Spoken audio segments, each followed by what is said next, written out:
Hello and welcome to another YuGiOh video, and today I'm going to be taking you through a duel video between ETCO Orcust featuring the Mekk-Knight engine and Shaddoll Invoked. Now this was the top voted video to be seen from a recent poll on the channel. Keep your eyes out for any polls that feature on the community tab in the channel page, because you're going to be seeing a lot more as I get inspiration from you guys as to what you're looking forward to in the future.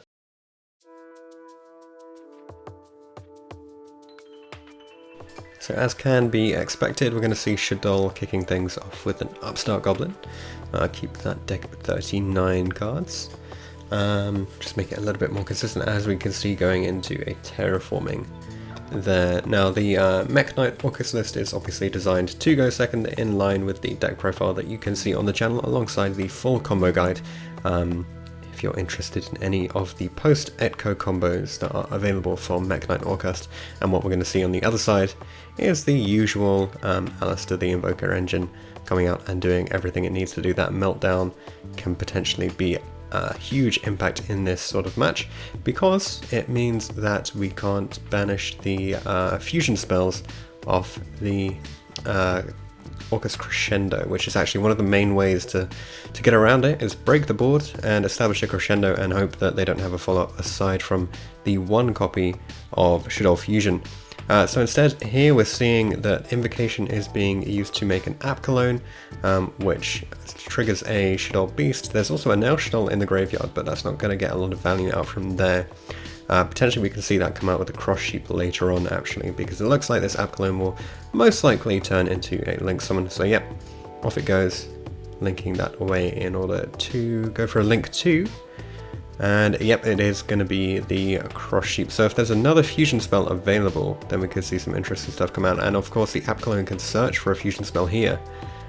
So it can go for the Shaddoll Fusion, which it does. Could also go for the El Shaddoll Fusion to set something up, but it looks like Shaddoll will be enough.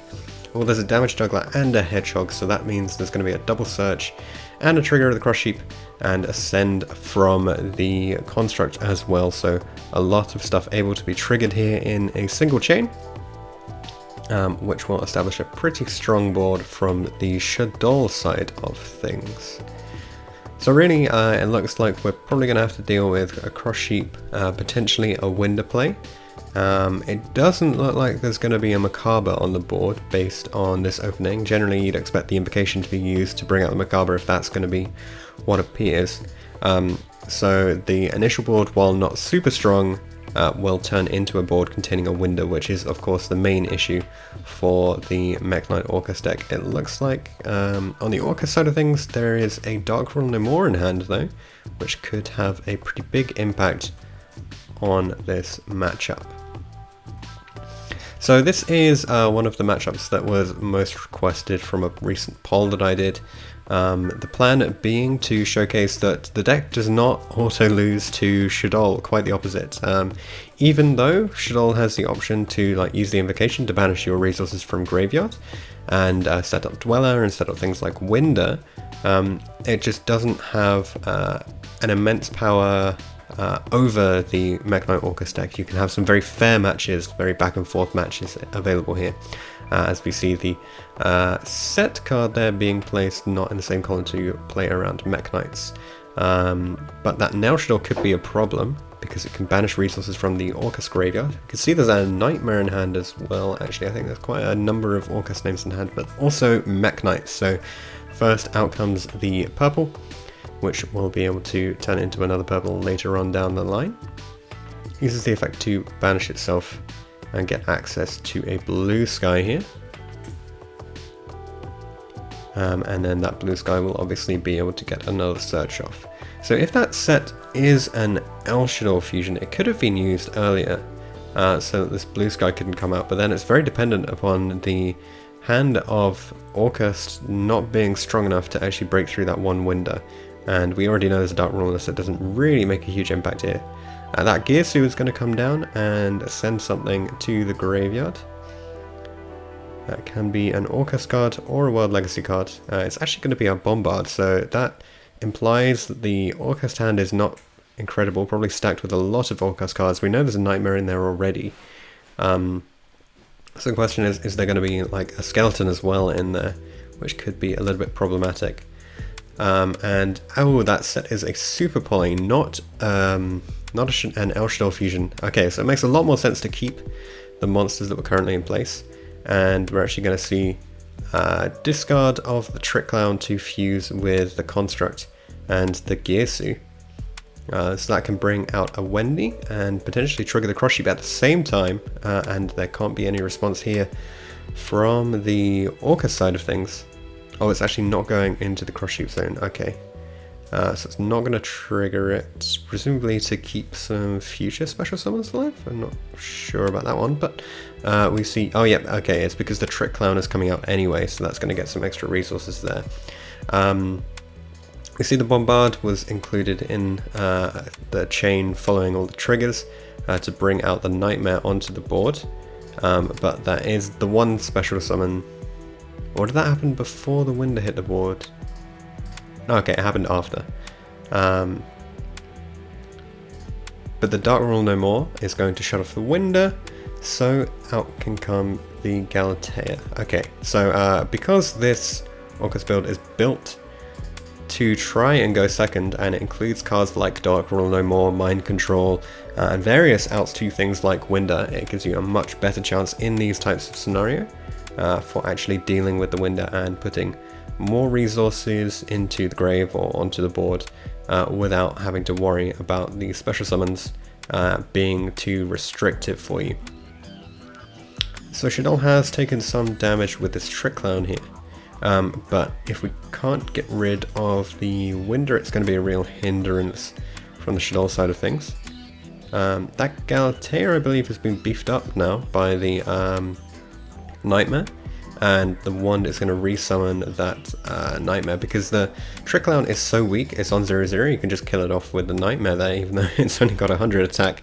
And the Galatea on 2600 is able to hit into that Winder. No damage will actually be done because Dark Rule No More was played. But it's definitely worth being able to stop that Winder effect. Far more important.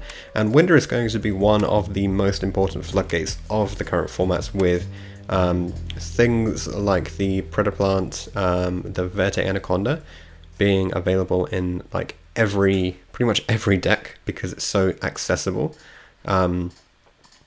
That's a real hindrance that you have to be aware of. Here the Nail Shaddoll is going to banish the 3 from grave, but they're all Mekk-Knights and the Dark Rule No More, so it's really not an issue here. But you know, it does get to trigger, and that just means that in following turns, Shaddoll is not going to be able to use that for a future fusion summon to get rid of the Orcust cards, which can be a real problem. So unless they have a way to bring that back, of course. Here we can see going into a second Galatea, potentially it could have been better to go into an IP and having used the first Galatea effect to reset, but I don't believe there's an awful lot in the graveyard from an Orcust side of things in order to keep resources going, because that YuGiOh sent the Nail Shaddoll instead of attaching something. On the opposing side we see a normal summon of Dragon, which is of course bigger than the Galatea. So could potentially just beat over it, which is a little bit problematic. But actually we're going to see a Super Poly coming down. But that does get rid of the Galatea and play around the set Crescendo. I guess the alternative would be Dragon attack over the Galatea, but then the Shaddoll fusion isn't live anyway, so this is probably the best way around it. And because the Cross Sheep has a monster summoned to it, we do get to see the trigger of the Trick Clown there, and the Meltdown prevents the response of the Orcust cards in the graveyard to the fusion summon of the Winder, unfortunately. So significant damage here, 2,900, so pretty much a third of life points taken away from the Orcust side of things. But it's fairly even at the moment because of the use of the Trick Clown, just reviving so much. That Babel is actually going to be really useful here, sending the Symbol Skeleton from the hand to the graveyard in order to get it back, which means that that skeleton is no longer trapped in the graveyard. I think it was probably trapped there since turn 1, otherwise I don't think we would have seen the plays using the Bombard. I think we would have seen something slightly different. So here we now see YuGiOh on its own can potentially become the typical YuGiOh combo, but the Winder is the only problem with this. So it sends the Bombard, and then there's a Mind Control to take the Winder. And we're not going to be able to do the entirely typical Gearsu combo, but something very similar, as we see the Gearsu and the Winder can now potentially be used for a link summon of the Galatea, being the first special summon of this turn.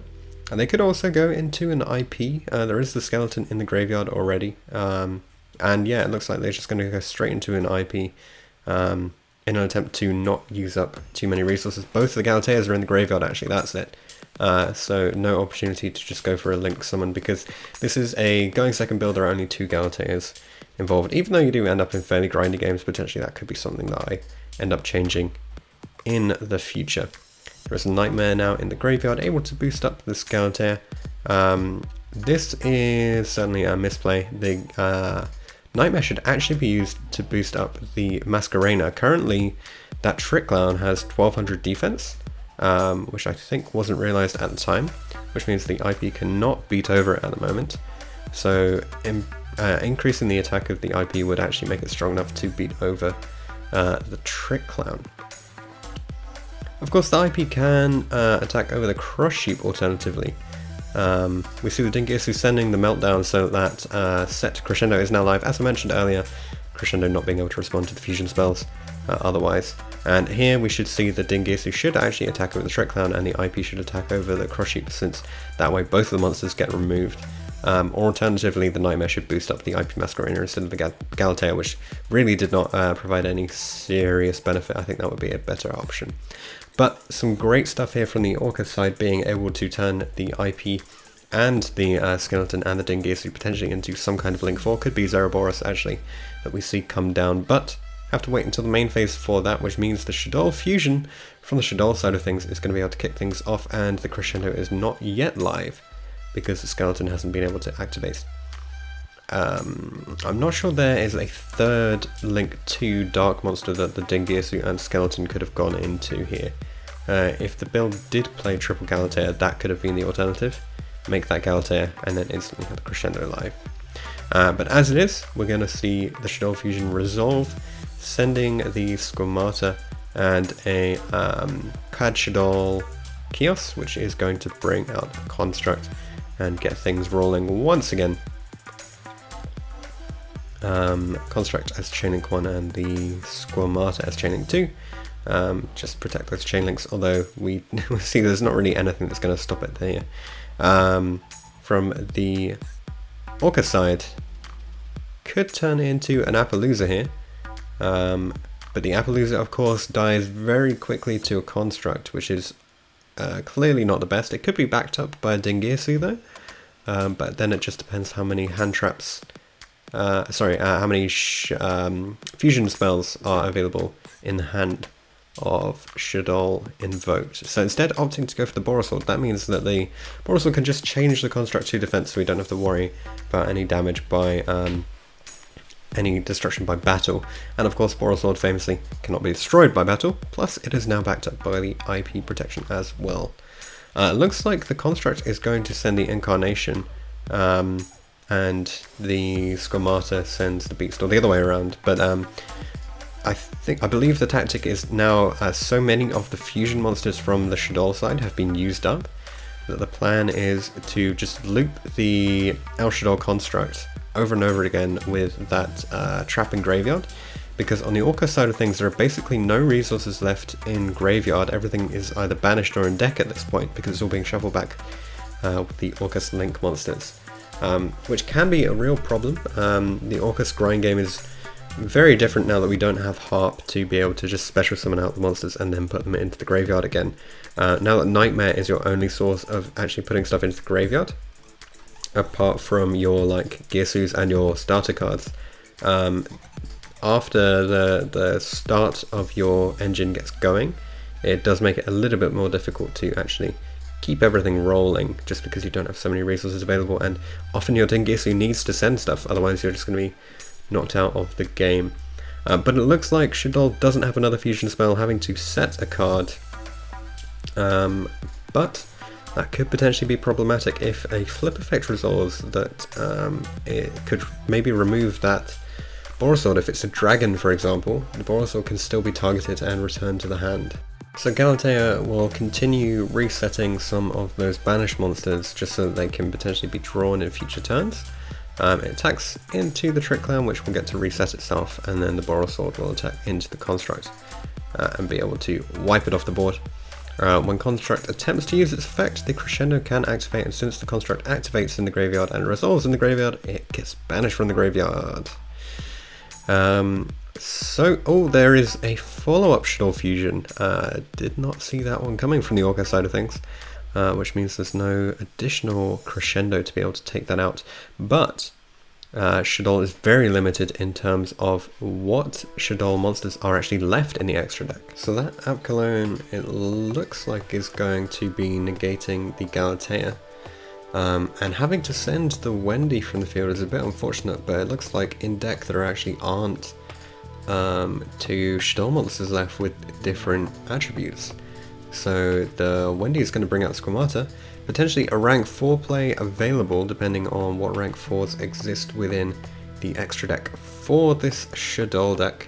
But the Borosword is still there, able to deal with the App Cologne.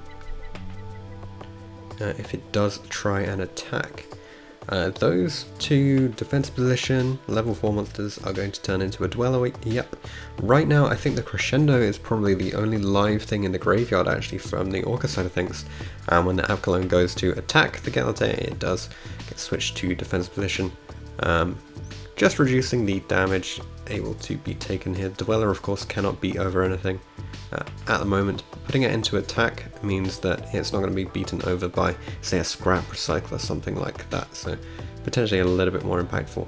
And opting to not chain the Dweller here, given that none of the graveyard effects are super impactful, just getting off a search and then summoning that skeleton there, it just would have had to have responded anyway, so it wouldn't have been super impactful. But it is activated during the standby phase to play around the Dark Rule No More, something that obviously you know is played in this Mekk-Knight Orcust build, as it is a pure going second build. So the question is there a way to break this Appaloosa board, the Abyss Dweller board, without being able to use the graveyard effects? It might be a little bit challenging. I think both of the Dingirsus have been used as well. So that means that extra deck is very, very tight at the moment from an Orcust perspective. Both of these decks really running out of extra deck resources at this point. Normally a game doesn't last quite as long as this. The Borosword is able to attack in and deal with that Squamata. And then we see here is a Gizmek drawn off that Orchestrated Return, kills the App Cologne, and then the Borosword can attack and finish off the game.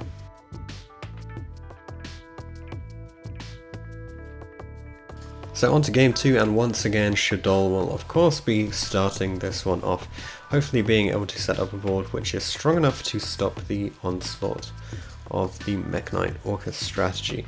Yeah, there is an argument to say that if you do lose game 1 with Shaddoll here, you could potentially go second. You know, you do have the Shaddoll Fusions and the Super Polys within the main deck, but it really comes down to your hand trap lineup and whether it's going to be impactful enough against a Mekk-Knight Orcust build, because there are already so many starters even without the Mekk-Knights in that deck anyway.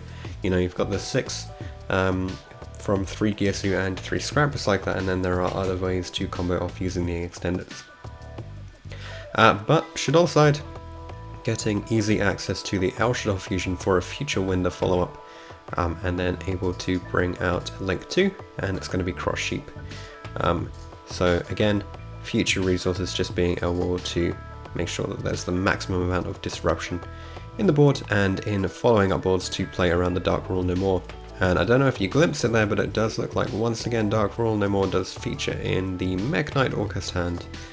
One of the most impactful cards within this matchup, and certainly one that helps you to get past that Winder, which is really can be very problematic for the deck otherwise. If you have seen the list, you know that there is also actually a Radiant Kaiju within the Orcust deck, which means that there are additional outs to the Winder on top of the Mind Control, and the Mekk-Knights themselves are also being potential out. From Shaddoll Invoked Invocation, second invocation of the turn is going to come down and make a Macabre. That could be an issue. If that is able to disrupt some of the plays before the Dark Rule no more. Essentially what it means is there are 2 points when it's good to play the Dark Rule no more. One of those points being to stop the Macabre negate, and the other one being to stop a Winder Floodgate. So we saw the cross sheep revive the Wendy there, not the optimal one because it means it can't go into a Dweller, but there was just no other level 4 left in the graveyard. So it looks like we're going to see an Appaloosa come down from the Shaddoll side of things, rather than going into a Dweller alongside a cross sheep. So Appaloosa, Macabre, and a set. Presumably the El Shaddoll fusion that was searched earlier. You can see on the Mekk-Knight Orcust side, I decided to set the card in the same column as the Appaloosa. I figured it's the easiest card, it's the card most likely to be left on the board after all the spells are resolved. The choice here was for the Appaloosa not to negate the Blue Sky, since Blue Sky can just beat over the Appaloosa, otherwise it is only on 3 negates. So 1 negate will put it down to 1600, after which point the Blue Sky can just take it out anyway. We'll see whether that leads to punishment further down the line. There's Dark Rule no more here anyway, so it looks like it didn't have a huge impact after all. The Appaloosa has now got no negates, and same for the Macabre, but there is an El Shaddoll fusion backing everything up. So we could see a Winder, or potentially a Construct actually come out from Shaddoll's side. But a little bit of contingency here, the Gearsu can send the Nightmare. That means that Gearsu on its own can actually out a Winder as long as there's no Alistair to back it up. We see Shaddoll Fusion from Shaddoll's side of things, and that is going to fuse 2 from hand, I think it's actually going to be. Yeah, the Invoker and the Beast in order to make a Winder. So Shaddoll could potentially get seriously punished here by the fact that the Gearsu on its own can out that Winder. It won't be able to do any damage, of course, but it could be a little bit problematic. Macabre, of course, not having a negate anymore is the real struggle for Shaddoll here. And maybe getting rid of that Alistair was a bad choice, because the Alistair could potentially back up that Winder from any attack. The maximum attack stat that can actually be put onto this Orcust board would have been 2800, but that was before any special summons were made. So actually the Winder was going to disappear regardless, you know.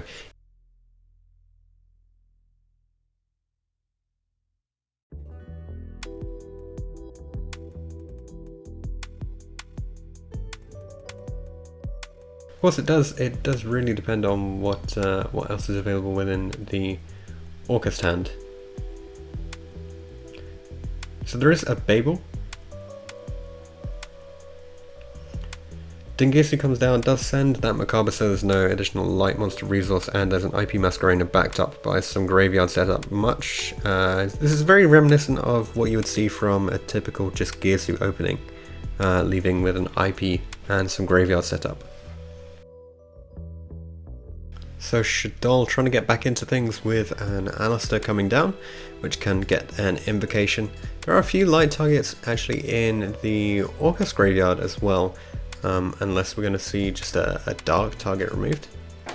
But there is that crescendo there to back everything up. It actually looks like the Alistair is going to attempt to get rid of the Masquerena so that there's no Masquerena follow-up. But damage step, the Nightmare will come down, boost up that Masquerena by 300, doing 100 damage over that Alistair the Invoker. And then still in the battle phase, that Skeleton revives the Galatea. This is one of the things I mentioned during the combo videos, is it's really crucial to save that Nightmare interaction so that you can protect your IP Masquerena where necessary. And because that invocation was not used during the first main phase when there was no Galatea on board, when it does come down during the second main phase, it does get negated and banished. However, El Shaddoll Fusion, following up from the Shaddoll side, I believe this gets rid of the entire hand from Shaddoll, now relying on this construct, but a Wendy and a Trick Count all able to resolve here.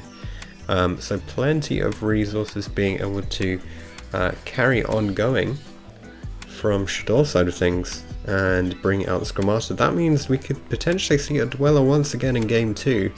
And right now the graveyard setup for Orcust is not strong enough to really deal with something like a Dweller. Correctly putting it into defense, however, to sort of stay clear of that Galatea and things. And leaving it right now, because all that would happen if the Dweller was used is it would trigger the trap. The trap would just respond to that. Actually, we're going to see the IP turn into a unicorn from the Orcust side of things and get rid of that construct so that there's no floating.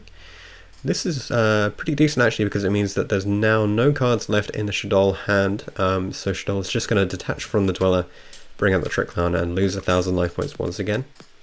But in a relatively strong position here.